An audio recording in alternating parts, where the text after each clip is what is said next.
Reydlər zamanı rayon ərazisində istismar olunan avtomobil xüsusi texniki cihazla yoxlanılıb və yoxlama nəticəsində normadan artıq olan sürücülər barəsində İnzibati Xətalar Məcəlləsinin 342.5-ci maddəsinə uyğun olaraq inzibati xəta haqqında protokollar tərtib olunmuşdur. Ucarda rayon polis şöbəsinin Dövlət Yol Polisi bölməsində əməkdaşları təmiz hava aylığı çərçivəsində Ekologiya və Təbii Sərvətlər Nazirliyinin əməkdaşları ilə birlikdə reyd keçirib.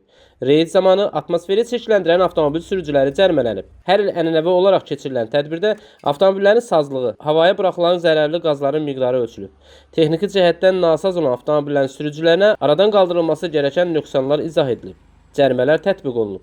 İdarə etdiyi nəqliyyat vasitələrində heç bir nöqsan aşkar edilməyən sürücülər isə hərəkətlərinə davam ediblər. Cihazla yoxlanıldı, normadan artıq olmadı. Ona görə də barənizdə protokol yazılmır.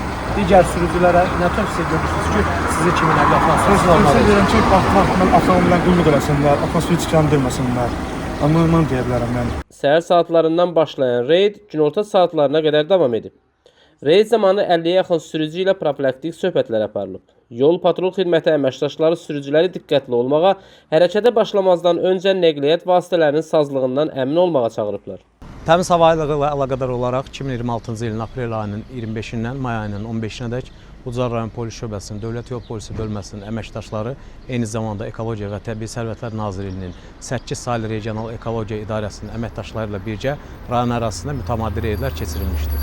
Keçirilən reydlər əsas məqsədi atmosfer havasına normadan artıq atılan zərərli maddələrin qarşısının alınması və bu sahədə nəzarətin gücləndirilməsi olmuşdur.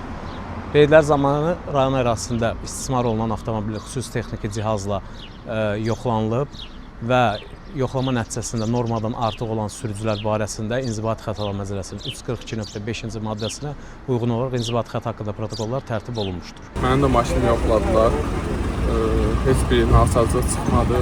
Yəni sürücülərdən xahişimiz budur. Belə olsun, hər kəsin maşınını korlamayaq, təbiətimizi qoruyaq. Bəli. Maye qazlı, qəm qazlı, maşının mühərrikində. Siz yəni yoxlamırsınız ki, yəni miqdardan artıqdır, necə? Yoxlamamışam. Amma indən sonra yoxlamaq lazımdır da, bunu bildiniz. Bəli, aydın. Tərtib olunan protokoldan razısınızmı? Evet. Qeyd edək ki, tədbirin keçirilməsində əsas məqsəd ətraf mühitin mühafizəsi və təbii ehtiyatlardan səmərəli istifadə edilməsi sahəsində nəzarətin gücləndirilməsindən ibarətdir. Nizami Rəsulov, Aqil Əsədov, Səbinə Mehdiyeva, xüsusi olaraq Dinas TV üçün.